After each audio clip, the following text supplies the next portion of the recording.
به نام خدا. سلام دوستان عزیزم، وقتتون بخیر باشه.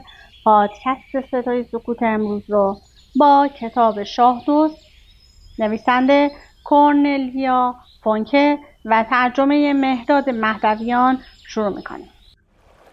این کتاب در حوزه رمان نوجوان هستش و توسط نشر افق در سال 1394 در تهران چاپ شده.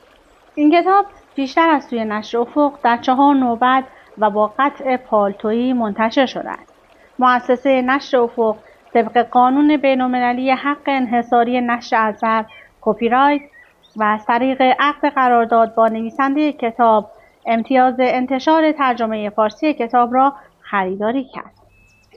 ابتدا توضیحاتی رو در پشت جلد کتاب برای شما میخونم و سپس با هم این کتاب جدید رو کشف میکنیم. از سر راه ما برو کنار، شاه دوست. 2 برادر 14 و 8 ساله آلمانی پدر و مادرشان را از دست دادند. آنها از دست خاله و شوهر خالهشان که میخواهند این دو را از هم جدا کنند به شهر ونیز ایتالیا میگریزند. خاله استر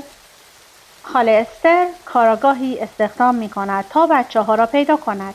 پسرها عضو باندی شدند که کار اصلیشان دزدی است. از کورنلیا فونکه، نویسنده بزرگ آلمانی و برنده 2 جایزه بمبئی و روزریتا، تا امروز 5 کتاب در نشر افق منتشر شده است. کتاب سیاه قلب او از مهمترین رمان‌های ادبیات نوجوان است که در نمایشگاه لایپزیگ 2009 به عنوان محبوب ترین کتاب منتخب نوجوان جایزه بین‌المللی نوجوان را دریافت کرد. این کتاب بدون هیچ گونه پیشگفتار و مقدمه‌ای شروع شده. فصل 1. موکلین جدید ویکتور. زمانی که ویکتور با بو و پراسپر آشنا شد، در ونیز فصل برگریزان آغاز شده بود. درخشش آبراهه‌ها زیر نور خورشید به دیوارهای آجری طلایی رنگ و باستانی حالت سایه روشن می‌بخشید. ولی باد سوزناکی که از طرف دریا می‌وزید مرتب به ساکنان ونیز هشدار می‌داد که زمستان در راه است. حتی هوای داخل کوچه‌های تنگ بوی برف می‌داد و فقط بال فرشته‌ها و اژدهاهای کنده‌کاری شده بالای بام‌ها گرمای واقعی خورشید رنگ پریده را حس می‌کرد. خانه‌ای که ویکتور در آن زندگی و کار می‌کرد به آبراه خیلی نزدیک بود. آنقدر که آب به دیوارهای آن می‌خورد و برمیگشت.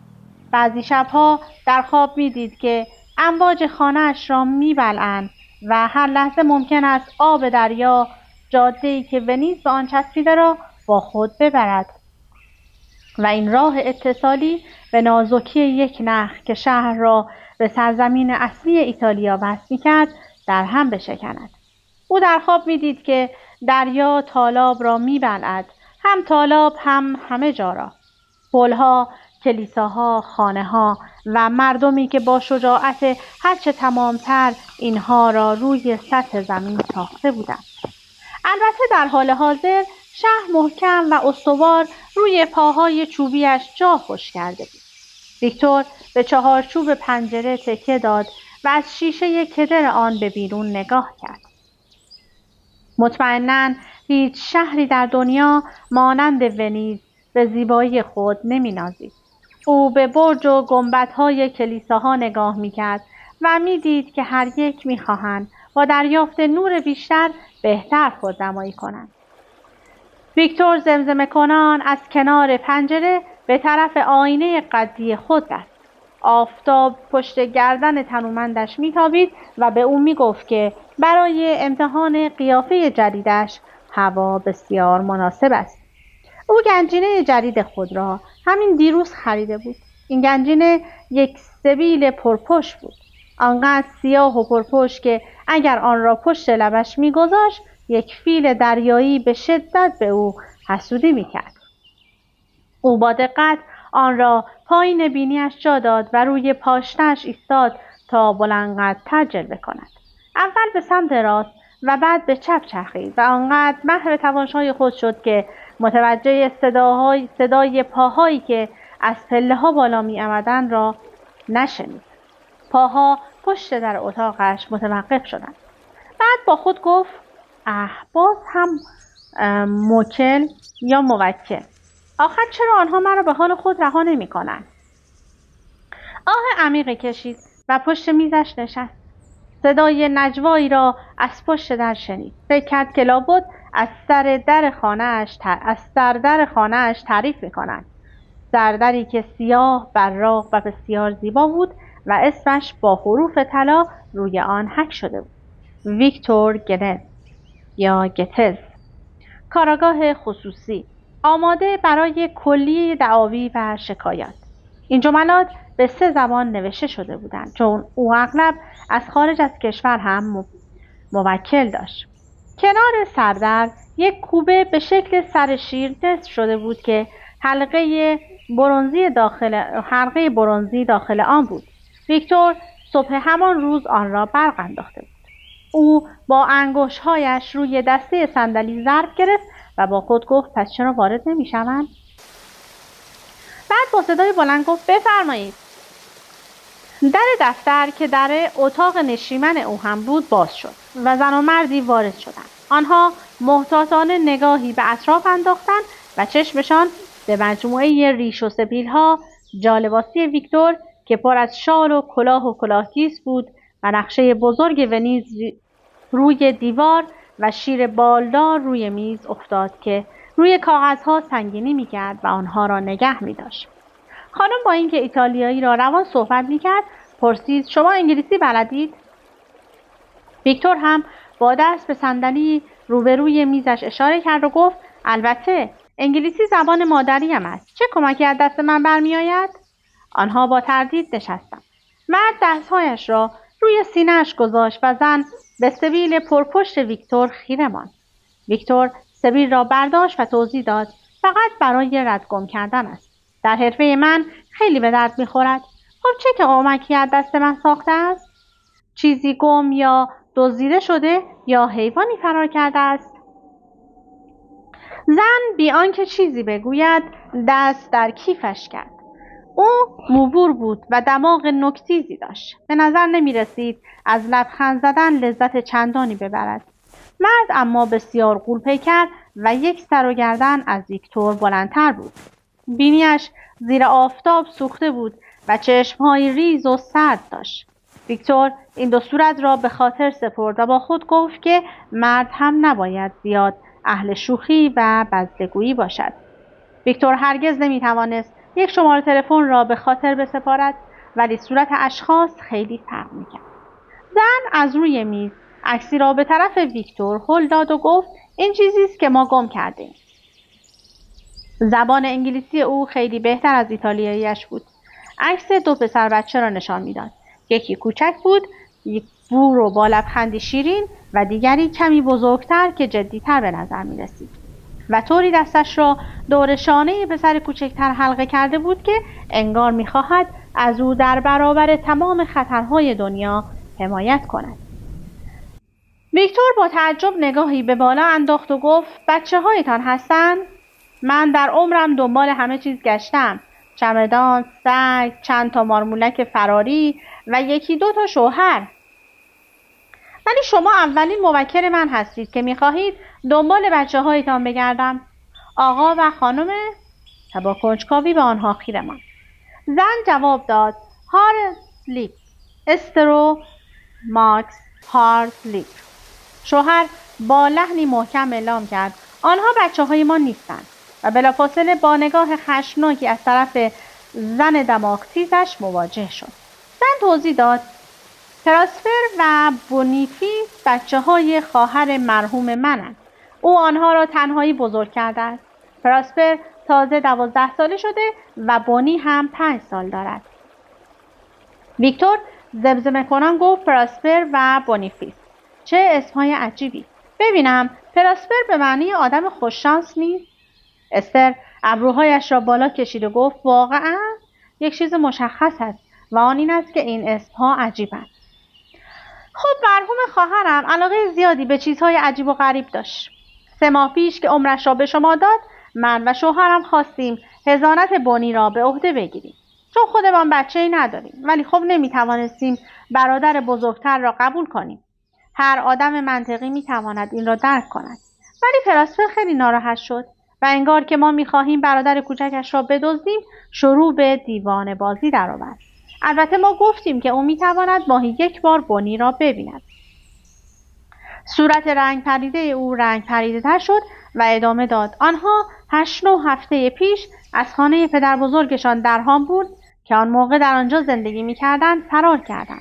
پراسپر میتواند بنی را مجبور به انجام کارهای احمقانه کند و ما سرانجام پس از تحقیقات فراوان به این نتیجه رسیدیم که او بنی را به ونیز آورده است. ویکتور ابروهایش را بالا انداخت و گفت از هامبورگ تا ونیز آمده‌اند؟ برای 2 بچه کوچک فراری این راه طولانی نیست؟ اینجا با پلیس هم تماس گرفته اید؟ استر هارتلی پرسپر کنان گفت البته، ولی کمکی نکرد. مطمئناً پیدا کردن 2 بچه تنها نمیتواند آنقدرها هم سخت باشد و شوهرش پا برهنه وسط حرف او پرید و گفت چه بد شد که من باید برای قرار کاری فوری برگردم. ما ترجیح می‌دهیم شما را مأمور پیدا کردن آنها بکنیم. آقای گتس، نگهبان هتل شما را به ما معرفی کرد. ویکتور غرغر کنان گفت چه لطف بزرگی. سپس با سبیلش ور رفت که در کنار تلفن قرار داشت و به یک موش مرده شبیه بود. بعد ادامه داد ولی شما از کجا اینقدر خاطر جمع هستید که آنها به ونیز آمدند؟ مطمئناً اینجا نیامدند تا قایق سواری کنند. خانم هارتلیپ لبش را گزید و از شیشه کدر پنجره به بیرون خیره شد. در بالکن باد پرهای کبوتر را پریشان می‌کرد. او گفت خواهرم همیشه درباره ونیز با بچه‌ها صحبت می‌کرد و داستان‌های شیرهای بالدار، کلیسای جامع طلایی، فرشته‌ها و اژدهاهای روی بام‌ها را برایشان تعریف می‌کرد. می‌گفت که پریهای دریایی شب‌ها از پله‌های کوچک کنار آب را بالا می‌روند و در ساحل پیاده روی می‌کنند. سپس سرش را با عصبانیت تکان داد و ادامه داد. خواهر من طوری این داستان‌ها را سرهم می‌کرد که من هم تقریباً باورم شده بود که ونیز اینطوریست. ونیز آنطوریست. فقط ونیز. بو همیشه شیرهای بالدار نقاشی می‌کرد و پراسپر هم به سادگی گول حرف‌های مادرش را می‌خورد. شاید فکر می‌کرد که اگر به ونیز بیایند پیش پریهای دریایی می‌روند. چه فکر ابلهانه‌ای. بعد به بینی‌اش چین و چروکی انداخت و از پنجره نگاهی تحقیرآمیز به گنج ساختمان‌های رنگ و رو رفته اطراف انداخت که در حال فرو ریختن بود. آقای هارتلیپ کراواتش را صاف کرد و گفت ما خیلی خرج کرده ایم که رد بچه‌ها را تا اینجا بگیریم. آقای گتس، من به شما اطمینان می‌دهم که آنها اینجا هستند. جایی. خانم هارتلیپ صحبت شوهرش را کامل کرد و گفت توی کثافت. ویکتور زیر لب گفت خب دست کم اینجا خودرویی نیست که آنها را زیر کند. او نگاهی به نقشه روی دیوار و آبراها و خیابان‌های تو در توی ونیز انداخت.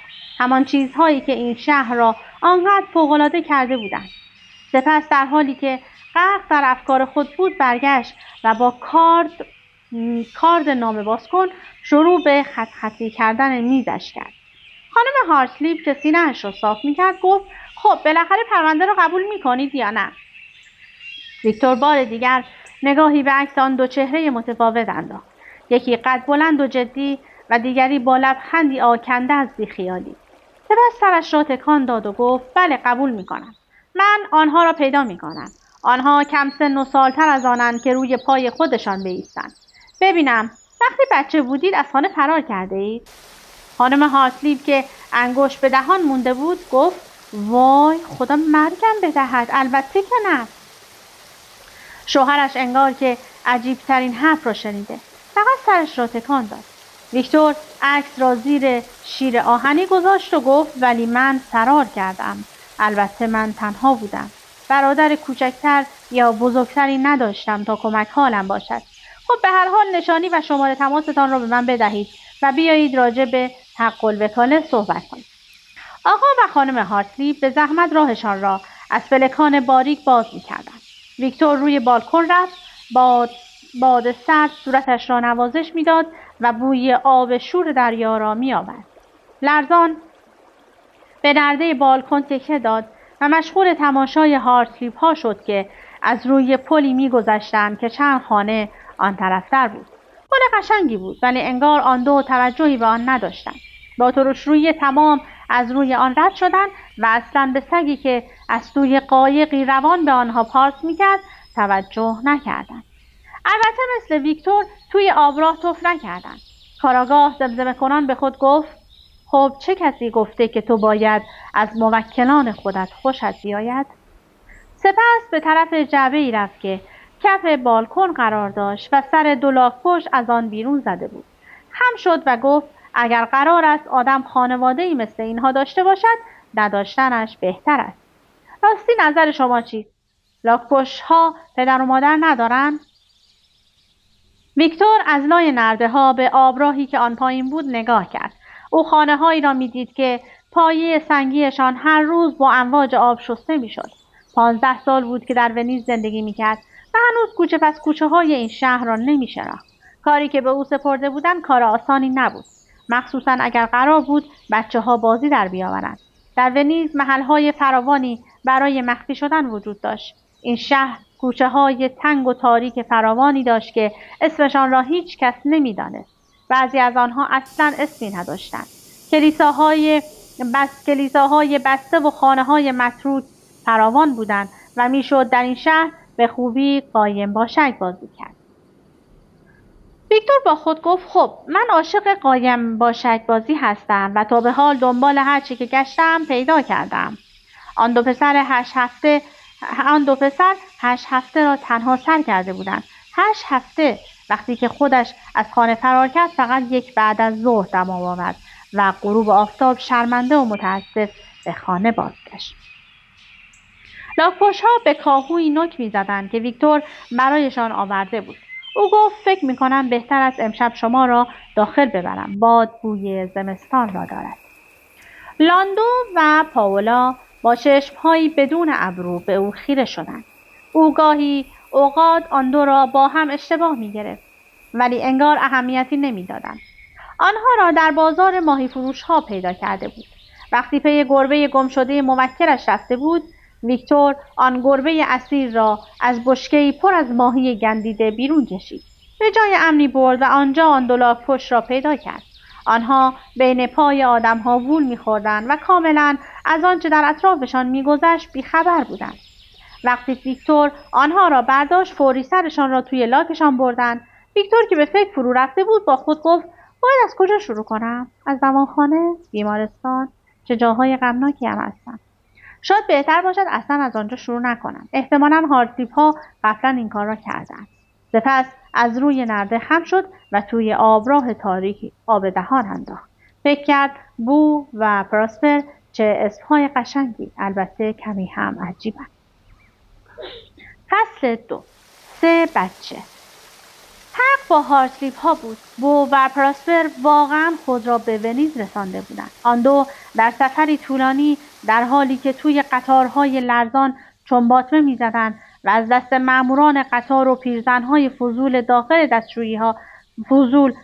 دستشویی‌ها مخفی می‌شدند به آنجا رسیدند.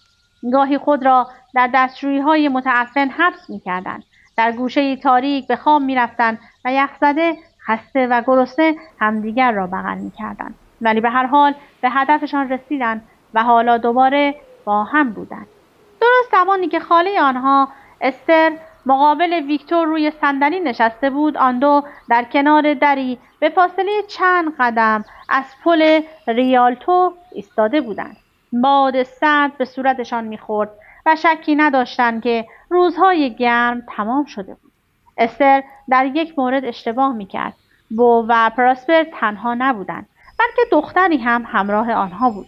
دخترک لاغر بود و مویی بلند بافته شده، نازک و قهوه‌ای رنگ داشت که مثل یک نیش بلند تا کمرش می‌رسید و اسم مستعارش هورند هم از همین گرفته شده بود و اگر کسی با اسم دیگری او را صدا می‌کرد جواب نمیداد. هورنت یعنی زنبور سرخ. دخترک اخم کرده و به کاغذ مچاله شده خیره شده. مردم با بسته های پر از جنس از کنار او می‌گذشتند و با پشت او برخورد می‌کردند. هورنت با صدای آرام و کمی نالان گفت فکر می‌کنم همه خریدهایمان را کرده‌ایم. پراسپر با اینکه کلمه‌ای از حرف‌های او را نمی‌فهمید، اولین باری که صدایش را شنید جذب او شد. آن موقع چند لغت ایتالیایی را که با شنیدن داستان‌های مادرش درباره ونیز یاد گرفته بود بلغور می‌کرد، ولی باید هر چه زودتر این زبان را یاد می‌گرفت. هورنت گفت فقط باتری‌های ماسکا مانده. آنها را از کجا تهیه کنیم؟ پراسپر که چین و چروک صورتش را صاف می‌کرد گفت یک مغازه لوازم برقی توی آن کوچه هست. وقتی متوجه شد که بو از شدت سرما قوز کرده، یقه پیراهن او را بالا زد. بچه‌ها قاطی جمعیت شدند. آن روز در ریالتو بازار روز برپا بود و کوچه‌های باریک از همیشه شلوغ‌تر بودند. مرد و زن، پیر و جوان توی دکه‌ها ازدحام کرده بودند و بیشتر آنها سعی می‌کردند با کیسه‌های خرید در دست راهشان را از میان جمعیت باز کنند. پیرزن‌هایی هم بین جهانگردها وول می‌خوردند که شاید به عمرشان از ونیز بیرون نرفته بودند. از هوا بوی ماهی، گل‌های پاییزی و قارچ خشک شده به مشام می‌رسید. بو از ته دل لبخندی زد و گفت هورنت جان، از آن کیک‌ها برایم می‌خری؟ هورنت هم با عشق فراوان گونه او را نیشگون گرفت، سرش را تکان داد و محکم گفت نه. سپس بو را دنبال خود کشید. مغازه‌ای که پراسپر معرفی کرده بود بسیار کوچک بود. توی ویترین مغازه بین دستگاه‌های قهوه خرد کن و نان برشته کن چند اسباب بازی وجود داشت. با دهانی باز به آنها خیره ماند و گفت ولی من گرسنه‌ام و ناله کنان دستهایش را روی شیشه مغازه گذاشت. پراسپر لبخندی زد و گفت تو همیشه گرسنه‌ای. سپس در را باز کرد و همراه بو جلوی مغازه ایستاد. هورنت هم به سمت پیشخوان رفت. دختر سر حرف را با زن مسنی باز کرد که پشتش به او بود و رادیویی را گردگیری میکرد. او گفت ببخشید 2 باتری میخواهم برای یک رادیوی کوچک. زن فروشنده باتری ها را داخل کیسه کاغذی همراه یک مشت آب نبات روی پیشخوان گذاشت و گفت چه پسر بامزه‌ای، و در حالی که لبخندی به بو میزد ادامه داد مثل فرشته هاست. برادرت هست؟ هورنت سرش را تکان داد و گفت نه، آنها پسرعموهای منن. برای گردش به اینجا آمدن. پراسپر بو را پشت خودش مخفی کرد، ولی او از لای دستهای برادرش خود را بیرون کشید و آب نباتها را از روی پیشخوان قاپید. گفت متشکرم. سپس لبخندی به خانم زد و دوباره به طرف پراسپر رفت. زن لبخندی زد. پول هورنت را توی دخل انداخت و گفت مادرش باید لباسهای گرمتری تن او کند و شلوارش را رفو کند. زمستان در راه است. امروز صدای بادی را که در دودکش ها میپیچید نشنیدی؟ هورنت باتری ها را توی کیسه خریدشان گذاشت و گفت حتما به مادرش میگویم. روز خوش سیونیورا. آنها دوباره به سمت جمعیت رفتند. پراسپر گفت چرا همه اینقدر تو را دوست دارن؟ برادر کوچکتر فقط زبانش را برای او درآورد و جلو جلو جست و خیز کرد. 2 بچه دیگر به زحمت پا به پای او می‌رفتند، چون بو به راحتی از لای دست و پاهای مردم می‌گذشت. پراسپر از پشت سر فریاد کشید اینقدر تون نرو. هورنت خندید و گفت راحتش بگذار، گمش نمی‌کنی. ببین او آنجاست. بو صورتش را در هم کشید. خواست پرتقالی را که روی زمین افتاده بود بقافد، اما سر خورد و تا دید 2 خانم ژاپنی می‌خواهند از او عکس بگیرند لبخندی به صورت آورد. ولی قبل از آن که بتوانند عکسی بگیرند پراسپر یقه بو را گرفت و کشان برد و آرام به او گفت چند بار به تو گفتم که نگذار عکست را بگیرم؟ بو خودش را از دست پراسپر آزاد کرد. از روی یک پاکت خالی سیگار پرید و گفت ولی آنها ژاپنی بودند. خاله استر عکس‌های ژاپنی ها را که نمی‌بیند. می‌بیند؟ تازه خودت گفتی او می‌خواهد یک بچه دیگر را قبول کند. پراسپر منمن کرد، سرش را تکان داد و گفت بله درست است. با این حال طوری به اطراف نگاه می‌کرد که انگار خاله استر می‌خواهد از توی جمعیت بیرون بیاید و کمین کند تا بو را برو باید. هورن متوجه حالت صورت پراسپر شد و گفت دوباره داری به خاله‌ات فکر میکنی ها؟ و با اینکه با حرفهای آنها را نمیشنید آهسته گفت خاله را فراموش کن، دیگر دنبال شما نمیگردد. تازه اگر همینطور باشد اینجا که دنبالتان نمیآید ها؟ پراسپر شانه‌اش را بالا انداخت، نگاهی نگران به چند خانم در حال گذر کرد و قرولان کنان گفت احتمالاً نه. ولی هورن با پافشاری گفت 100% همینطور است. پس بس کن دیگر. پراسپر حرف او را پذیرفت ولی ته دلش میدانست که نمیتواند نگران نباشد. هر شب که بو مثل یک گربه بی صدا میخوابید پراسپر در فکر خاله استر بود. خاله استر دراز عصبی با موهای سیخ شده. ناگهان بو دوباره مقابل آنها متوقف شد. کیفی را که در دست داشت به پراسپر نشان داد و گفت هی پراپ ببین چی پیدا کردم. پراسپر با سرعت کیف را از دست او گرفت، او را از جمعیت دور کرد و جایی خلوت برد و گفت این را از کجا آوردی بو؟ هورن دنبال آنها پشت چند جعبه چوبی رفت. چند کبوتر به ذرات باقی مانده میوه های له شده روی زمین نوک می‌زدند. بو با بی‌پروایی لب پایینی‌اش را شل کرد و بغ کرده پشت هورن مخفی شد و گفت پیدایش کردم. گفتم که از جیب یک مرد گنده بیرون افتاد. اصلا متوجه هم نشد. بعد من آن را پیدا کردم. پراسپر آهی کشید. از زمانی که آنها روی پای خود ایستاده بودند پراسپر یاد گرفته بود چطور دزدی کند. اول فقط غذا می‌دزدید ولی بعد کارش به دزدیدن پول کشید. البته از این کار متنفر بود. هر بار که می‌خواست دزدی کند انگشت‌هایش می‌لرزیدند و به شدت می‌ترسید. هرچند که بو فکر می‌کرد این کار یک بازی هیجان انگیز است. پراسپر قدغن کرده بود بو چیزی بدزدد و هر بار که مچ او را می‌گرفت با خشونت دعوایش می‌کرد. نمیخواست خاله استر بگوید که او برادر کوچکترش را دزد بار آورده است. هورن بورا در آغوش گرفت و گفت آرام باش پراسپر. گفت که آرام ندزدیده. آن مرد هم که دیگر خیلی وقت از رفته. پس بیایید ببینیم چقدر پول توی آن است. پراسپر با بیمیلی در کیف را باز کرد. جهانگردانی که برای گردش و تماشای کلیساها به ونیز می آمدند همیشه چیزهایی گم می کردند. البته بیشتر شیشه آب و نقاب‌های ارزان قیمت مخصوص جشن‌ها که میشد هر کجا خرید. ولی بعضی اوقات یا بند دوربینی شل میشد یا یک دسته اسکناس درشت از جیب کسی بیرون میافتاد. بعضی وقتها هم کیفی مثل این یکی. پراسپر داخل کیف را دید و متوجه شد که فقط چند اسکناس 1000 لیری بین چند رسید مچاله شده، چند قبض رستوران و چند بلیت واپورتو توی آن است که واپورتو یعنی اتوبوس‌های آبی ونیز. کیف را توی جعبه خالی انداخت. آثار ناامیدی در صورت هورن معلوم بود. او گفت خب میشد بهتر از این باشد. پول نقد ما تقریبا تمام شده است. باید دعا کنیم که امشب شاه دزد دوباره به داد ما برسد. بو که انگار حرف بسیار ناجوری شنیده فریاد کشید. البته که به داد ما میرسد. یک روز هم میآید که من کمکش کنم. من میخواهم یک دزد بزرگ بشوم. سی پیو به من یاد میدهد چطور؟ سی پیو یعنی شاه دزد. پراسپر گفت اول باید از روی جنازه من رد بشوی. هورن نجوا کنان به پراسپر گفت بی خیال. بو در حالی که بدجور احساس میکرد به او توهین شده جلوتر از آنها دوان دوان میرفت. هورن ادامه داد واقعا فکر میکنی که سی پیو بخواهد او را با خودش به عملیات ببرد ها؟ پراسپر سرش را تکان داد ولی هنوز نگران بود. مراقبت از بو کار سختی بود. از زمانی که از خانه پدر بزرگشان فرار کردند پراسپر دست کم روزی 3 بار از خود میپرسید که آیا آوردن برادر کوچکتر کار درستی بوده؟ آن شب خاص 8 هفته پیش بو با چشمهای خوابالود به دنبال او راه افتاد و در حالی که محکم دست برادرش را گرفته بود تا ایستگاه راه آهن رفت. رسیدن به ونیز خیلی راحت‌تر از آن بود که پراسپر فکرش را میکرد. ولی وقتی که رسیدن پاییز هم شروع شده بود و هوا آنطور که پراسپر فکر میکرد گرم و ملایم نبود. از پله‌های ایستگاه که پایین می‌آمدند بادی نمدار به پیشوازشان آمد که تا مغز استخوانشان رسوخ کرد. تنها چیزی که همراه داشتند یک کوله پشتی و یک چمدان کوچک بود.